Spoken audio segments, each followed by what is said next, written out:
Hi, today I'm joined by Vineet Khanna. Vineet's career spans a number of executive supply chain roles within Nestlé, including country, regional, and global leadership roles, including his role as global head of supply chain. Vineet, thank you so much for joining me. Thank you, Sam. Pleasure to join you. As a starting point, Vineet, I'd love to just get to know a bit about yourself. Could you tell me a little bit about you and your career journey? Yeah, to cut a long story short, I have had a 37-year-long corporate career, which spans multiple functions, which is manufacturing, sales, finance, technology, and then 25 years followed in supply chain. So at different levels as well, some of them at the level of starting a factory, then a country level, then regional level, zonal level. And my final role was global head of supply chain at Nestle for about 5 years or so. So I normally talk about my career as multifunctional, multicultural, because I've worked in different geographies in different places, as well as multi-level, having had the privilege to work from the level of a factory up to the global head of supply chain level. So very privileged, I would say, in terms of the richness and the variety of my career. Also, different business contexts and situations, and some of them were growth situations. Some of them were low growth situations where you had to manage downturns in businesses and do turnarounds in businesses. And of course, a number of crises that I managed during my career in early stages. And when I was doing the global supply chain head role, 50% of my tenure was COVID, which was extra fun. No, absolutely. I'm keen to start sort of earlier in your career. Could you tell me, as you were starting out your career, what was some advice that you were given by mentors to you as you were sort of progressing through that you feel really helped shape where you've got to today? I think some of the advice which I got, and I stuck to that, and I would do the same, is to be able to change the locations and the functions that you do. I feel that in the early stage of your career, you are much more flexible in terms of changing locations and careers. You don't have kids and so on and so forth. And I therefore was able to do four different functions in my first 12 years. I spent 3 years in manufacturing at a factory. Then I spent 3 years in finance, which was a completely different world. Then 3 years in sales, and followed by 3 years in technology function. At that time, it was more about ERP implementations and business excellence. But the ability to change functions and change locations and get a very different lens on business, I think was the wisest thing that I did in the early part of my career. Because when I started supply chain, Sam, I already had worked in the different parts of supply chain and soiled my hands and knew how work happens in sales, in manufacturing. How do finance guys look at the whole business? How do the numbers move? So all that richness of the career was very, very useful. And I would advise the same thing to people even now. Be willing to take the risk of moving functions, not only just locations, but moving functions, because that's how you get to see the business end to end. And since we're talking to supply chain people quite a lot, a supply chain professional can only be successful if she or he understands the business end to end properly. I do not mean expertise end to end, but having the understanding of how the whole business is connected. And more variety you have in your career, more clear, more professional, and more authentic you would be in understanding the business. So it's absolutely fantastic for supply chain people. It's something that in a few searches I've had myself, we're hearing more and more where you need supply chain leaders that have the end-to-end understanding, but ideally you want someone who's been a plant director. You want someone who's spent a few years in a commercial role. It's different briefs for different clients, but it is becoming more common that that is a hard requirement for some of these roles. And I think the trend for some people is potentially progress as fast as you can to get a title, but in a single segment, planning, procurement, logistics, manufacturing, whatever it may be. And I think it's something I've heard from a lot of chief supply chain officers is broaden that knowledge, develop that end-to-end commercial acumen, not just of the business, but how those people think and how to build those relationships. And it's interesting. I know people that say that, but I don't know that many people that have necessarily had, that amount of experience in those roles. That time spent in finance, in these other functions, how much do you think that has informed your ability to interface with those functions versus if you had just worked through supply chain, but obviously worked alongside those people? Very simple, Sam. I wouldn't have been so successful in supply chain if I had not worked in sales, if I had not worked in finance, if I'd not worked in the factories. It's as simple as that. I have had a great career because I started as at 34 years, I became head of supply chain in India, which is a very complex country. And then I went up to the global role in $100 billion corporation. It's a big company. And all that was possible because I think the understanding I got from the early part of my career of the entire operations in sales, in manufacturing, in finance, that helped me a lot. Let me emphasize 2 points. I would pick up sales and finance in particular because you have strong interface in supply chain, in operations role with commercial people, with marketing and with sales, whether it comes to planning of demand, whether it comes to understanding customers, which is so critical in supply chain. And at the same time, when I talk about finance, let's understand one thing. The language of the business is finance. Language of the business is not case fill rate and demand plan accuracy and so on and so forth. A CEO does not bother about demand plan accuracy. CEO is looking for how to grow revenue, how to get market share, how to improve operating margin, how to improve return on invested capital, and how to improve earnings per share. And the entire mechanism of allocating capital, making decisions, capital investments is finance. So any supply chain person who wants to be in leadership roles must understand these areas reasonably well. I don't expect them to be CFOs, but have good understanding of those areas. And allow me to make one more point, which is more futuristic, which is that with the advent of artificial intelligence, the knowledge component will become less and less important because the knowledge is there. It exists in the systems, and we're talking about 2025 now. But in a couple of years, you will have such strong knowledge embedded in AI on every technical topic that you won't need the knowledge. So, for example, distribution network optimization, enormous amount of knowledge will exist in an AI agent.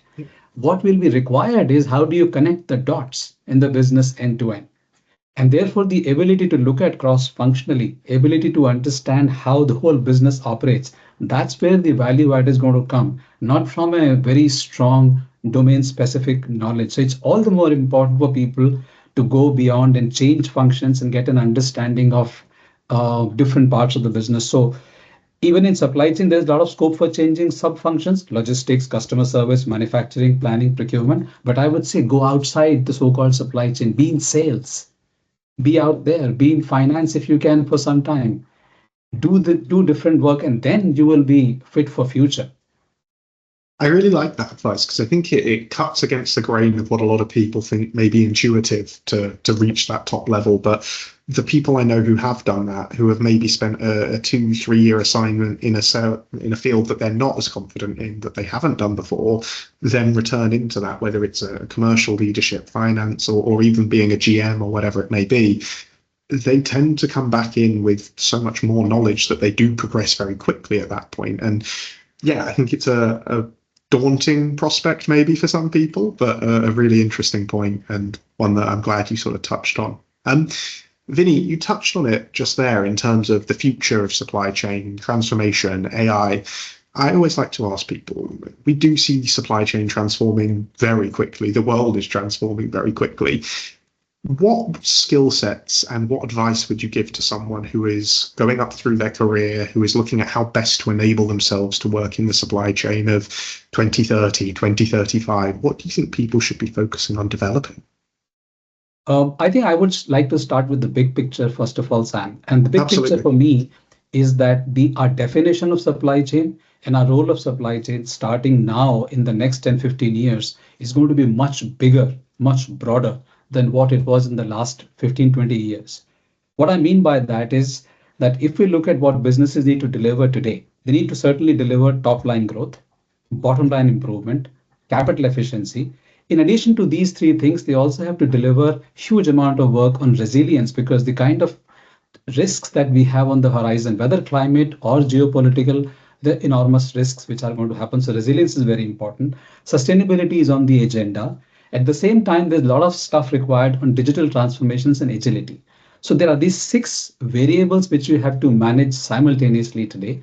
And supply chain has the skill, has the perspective, and has the position to deliver on all these six dimensions simultaneously. That's why I'm so passionate about supply chain that I always say that it's an idea whose time has come. I often use a quote from Victor Hugo which says that nothing is as powerful as an idea whose time has come. And I use that quote to say supply chain's time has come. And without hesitation, I say that businesses where the chief supply chain officer is the co pilot of the CEO, the true co pilot of the CEO, will have a competitive advantage. I know this term has been used for finance in the past, and I respect that. But with due respect, the six dimensions that I managed, that I outlined earlier, all those six dimensions need to be delivered by the business today, not just profitability growth. And supply chain is uniquely placed to do that. So I start from here to say that I started from here to say that the role of supply chain is going to be much broader and much Yeah, bigger, and it's a fantastic opportunity for supply chain people. So, first of all, start from this paradigm.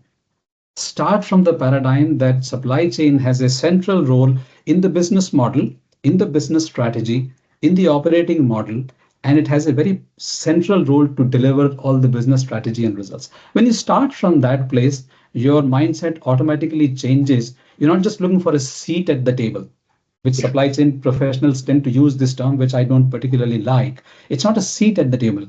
From seat at the table, you have to move to voice at the table. From voice at the table, you have to move to influence at the table and have to move leading the table. By leading the table means taking the ownership of delivering all these things for the business because supply chain is uniquely placed to do that, which means you need to have a very strong business mindset. You don't need a supply chain mindset. You need a very strong yeah. business mindset. You need to be almost in the shoes of the CEO and start looking at consumers and customers. Always start from there. In my entire career and my presentations, my first slide is always about consumers and customers. And you start back from the consumers and customers. See, what do we require in the business to succeed with consumers Mm, and customers? Then understand the big picture that what business needs to deliver in terms of growth, profitability, capital efficiency, etc., and work cross-functionally with the business to deliver all these arenas. So I'm just trying to elevate the mindset and the position of supply chain officers to be the co-pilot of the CEO in delivering the business results. So for doing that, focusing on consumers, customers is critical. You need to have good cross-functional understanding, including the topics of finance and commercial that we talked about. What will be extremely important is also the leadership mindset. We won't have enough time to talk about leadership, but I emphasize a lot on leadership, not the traditional definition of leadership, but really being responsible for mm. delivering these six dimensions I was talking about. So the courage and leadership dimension is going to be very, very important. Being very specific and practical, you also need to earn that credibility with your CEO and with your colleagues. And I call it like depositing small money in a bank account every day because you need that capital someday to make big decisions. So I would stick with that mindset and vision to begin with. Um, we won't have time for a lot more, but I hope it makes sense that this is where I want supply chain leaders to look at the future.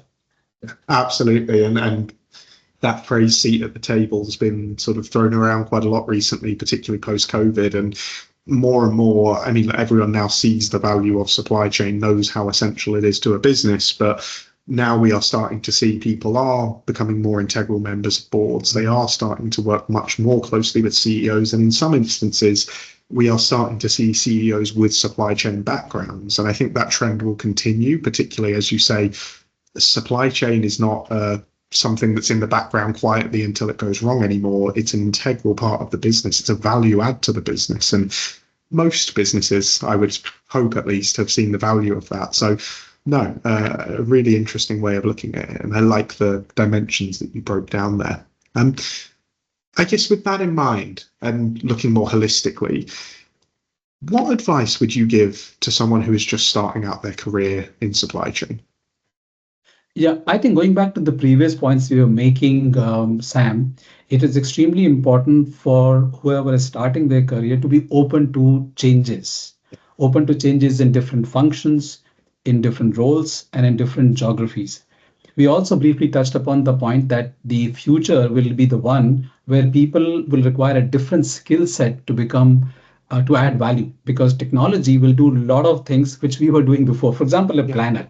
There was a role called demand planner, supply planner. These guys were doing planning. Now the technology today is able to do planning. the fundamental planning, and over the course of next few years, more and more so. If you look at the agentic AI, it'll do a lot of the routine stuff which a person was doing before. So a person who's starting their career now has to really look at those value added skills which the technology will not be bringing in. Now those skills can be the analytical thinking, for example, which is beyond just the knowledge, and it comes to understanding how the business operates end to end. How do you connect? You have to be prepared for a lot of resilience and changes and volatility in the years ahead. So fundamentally, a person starting now needs to be such that they are ready for those changes which are in the environment. Also, Mm. leverage technology. And leveraging technology is a skill also, because technology can be available, but being able to leverage technology for visibility, for prediction, for simulation, for optimization, there's so many things technology can do that they have to work on. The so-called soft skills, I don't particularly like the term, but so-called soft skills of communication, influencing, leading are going to be even more important in the future. So your ability to communicate with people, to influence them, influence cross-functionally, and able to sort of manage change cross-functionally across geographies, those skills are going to be more important going forward. So they also need to invest in that. I do think that communication skills are absolutely critical for success in any career.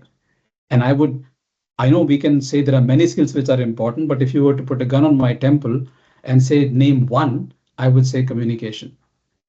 And by communication, I mean not only just speaking, it's a communication means being able to influence, being able to inspire, being able to manage change, being able to have a conversation where you can talk to people in sales and finance and customers and get to a conclusion, work collaboratively. I mean an extended definition of communication. That is the most important career skill going forward. It was always important, but it's going to be even more important now. And we've touched on this, but in terms of how to develop that skill, in terms of how to be a best in class communicator and become, improve and optimize that, is that back to what you said around working in those different areas, working cross functionally, changing roles, changing functions, or is there other advice you would give to people about how to be as good as they can as a communicator? Well, communication has many components. One of them is going to be your knowledge itself, that you need to Yeah. have good content, so to say, because when you say something, it needs to be something which is making sense to people. They see the depth in that, they see your perspective. And that is going to come by what we discussed, Sam, as you said, that working in different functions, etc. But that's just one component. Then you have to work on your inner self also. By inner self, I mean be clear about your values, about your authenticity, about what is your conversation and mindset about yourself, because that those core inner values reflect in your communication, and you can hear it in people's voice. The authenticity or the lack of authenticity shows up in the voice. Even in audio, you can find out if the person is being authentic or the person is not being authentic. So there is a lot of inner work to be done for communication. That's why I said the communication definition is different. Be clear about your values, cultivate authenticity, don't try to please everyone, Yes. develop a bit of courage. Those are the inner values. And the third component is the outer one, which is practicing in terms of speaking, making presentations. Don't worry about making perfect presentations. Make presentations, stumble, fall, learn, particularly in the early stages it is possible. Use public speaking opportunities, stand up and make a speech. Your legs will be shaking, but make a speech. Do the practice. I used to read newspaper aloud because my background was not English speaking. My entire school education was in vernacular Hindi. When I started in Nestle, I could not speak English. I practiced speaking English. So there's a part of some skill set which you have to develop in communication. So it's a combination of those three things. It's your inner authenticity, Yeah. your perspective and your knowledge and your depth, and third is polishing these skills with practice, and having the courage to sort of make an attempt, fail, but keep on improving. I tell people one thing: you do not need to go to leadership courses and communication courses. Every moment you can practice communication. You're speaking to somebody one to one, you're writing something, you're attending a lot of meetings, you are in presentations. You can learn communication minute to minute, every day. You don't need to go for a communication course. I think it's good advice, and pushing yourself out of your comfort zone, making those presentations, the things that maybe feel daunting early on. Yeah, sometimes I think you need that push to really start doing that. But once you do, I can see the value. Yeah. On the other side of the coin, I personally speak with a lot of people who are one step away from being a chief supply chain officer. They're on the bench, they are working their way to that final level. Maybe that's coming up, maybe it's external. What advice would you give to those people who are looking to take that final step upwards to the C-suite? As I said, first of all, you have to internally make sure that you have the credibility. And credibility means you have to be very clear about who are the stakeholders who are making the decision about taking you to the next level or to the senior level. Often they are people at the level of management team. And at the management team level, it is very important that you're working towards your goal with those people, because they are going to have a say in whether you reach that level or not reach that level. And I do not mean that you have to be political. That's a different side of the equation. One has to be politically aware. I do not advocate naivety that you don't know what's happening, but I do not advocate being political as the path to progress. So working with your key stakeholders and building your credibility is very important. As an example, you need to know that when you're dealing with a CFO, you need to demonstrate that understanding of the financial objectives of the company. So when you're having a discussion on inventory, you know that it is working capital, that working capital impacts free cash flow, and free cash flow impacts so many financial valuations of the company. And when you demonstrate that level of understanding and maturity in the discussion with the CFO, you bring CFO on your side in terms of saying, yes, this person understands the big picture. This person understands beyond just the demand plan accuracy and the number of days inventory and so on and so forth, understands the bigger picture. So there's a certain amount of credibility that you need to build with these senior stakeholders in the process, which comes partly from the experience that we talked about, and partly you have to work towards that equation. Work cross-functionally as well. As I said, participate in projects. There are various projects in the company where you can participate cross-functionally. For example, let's say an IBP is coming up or IBP is happening in the company. IBP inevitably will involve finance, commercial, and operations working together. Take on those projects, be there. And that's where you will be able to connect things cross-functionally and be in the leadership roles to make a difference. Of course, it's important to pick up two or three causes which are important for the CEO, which are important for the company, and work on them. I always tell people that you need to know not only your boss's priorities, but your boss's boss priority. And that those priorities, around those priorities, you can define and drive individual projects which speak to the company priorities, which speak to the priorities of the CEO, and therefore you'll be seen that you're doing the right things. What is very important is the awareness of what the company needs and what company rewards, what are the key themes to work on, and what is the real culture of the organization.